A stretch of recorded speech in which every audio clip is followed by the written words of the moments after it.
tüm Hristiyanlar şey. İşte Hristiyan sayılır. Orada 20'den fazla Gagavuz köyü varmış. Kırklareli'de, Edirne civarında. Bunlar hepsi Yunan olarak sınır dışı. Ama orada gitmek istemedikleri için İslamiyet'i kabul edip kalanlar var. Asanlıları da var. Heh. Orada onların müzesinde bir resim var. Popazı Osmanlıları asmışlar Gagavuz'u. Allah Allah. Gitmek istemedi, kiliseyi terk etmek istemedi.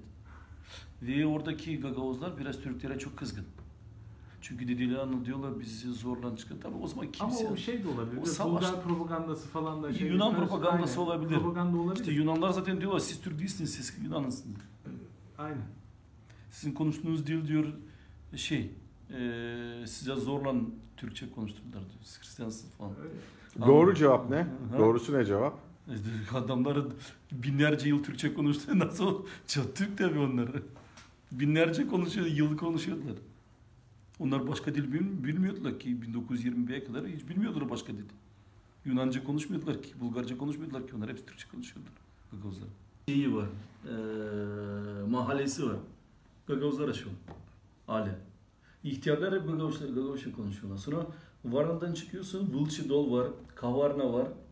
Kavarna papazı Gagavuz. Benim gibi konuşuyor. Kavarna Svetoy Georgi, Ay Georgi kilisesi var. Orada Vasili Bey, Vasili Uzun. O papaz Gagavuz konuşuyor. Sonra Kavarna'dan 5 kilometre şey var. Bulgario, Kalyakra. Hepsi. Orada köyün merkezinde şey var. Kafeterya var. Meyhana Bulgarlar diyorlar. Yazıyor Meyhana Gagavuz'a. Meyhana Gagavuz'a. Köyün merkezinde Gagavuzca konuşuyor. Ne kadar nüfusumuz vardır bu Karadeniz sahillerinden aşağı yukarı Gagavuz? Bilmiyorum işte. Onlar Bulgar olarak yazılıyor. Türk Gagavuzca konuşuyor. O adamın nüfusu. Bir 300 bin var mıdır nüfus? Toplam. Diyorlar. İkinci Dünya Savaşı'ndan önce 1 milyon Gagavuz orada yaşıyordu. Şimdi kalmışsa 4-5 köy kaldı. Peki Urumlarla Gagavuzlar arasında fark var mı? Bilmiyorum da Gagavuzların çok soyadları var Urum.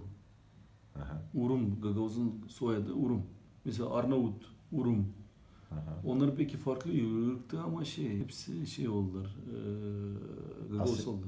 Aha. Gagavuz köylerinde heterles kutluyorlar. Yandaki köy Bulgar. Ne oldu bayram oldu tek komşular bu bayram ne bayramı kutluyorlar bilmiyorlar bile. Biliyorlar ki o yandaki köy Hederez bayramı kutluyor ama ne bayramı olduğunu bilmiyorlar.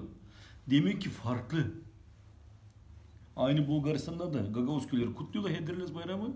Yandaki köy Bulgar kutlamıyor. Demek ki onlar aynı millet değil. Farklı. Nasıl Bulgar olurlar? Binlerce yıl bir bayramı kutluyor. Bu bayramı da kim kutluyor? Tek Türkler, Müslümanlar da değil. Kederles bayramı kutlayan gerçek Türktür. Tek bu iş ırkını gösterir. Sonra şimdi Türkiye'de çoğu Boşnaklara karıştırıyor Türk onu. Onlar Sırplar. Onların soyadı Sırp soyadı ama ismi Mehmet. Çünkü Müslüman olduğu için. Boşnaklar. Sizin de isimler Hristiyan soyad. Hristiyan ama soydan ne gibi soyadtan? Soyadlar Uzun, Keleş, Urum, Dimçioğlu. Gagavuz Türklerin geleceğini nasıl görüyorsunuz? Gelecekte bir millet olarak yaşama şansını nasıl görüyorsunuz? Kültür adetleri kayboluyor. Dil kayboluyor. Onun için o en büyük nasıl siz dediniz tehdit o. Urbanizasyon. Peki diğer Türklere bir mesaj olarak ne tavsiye ederseniz?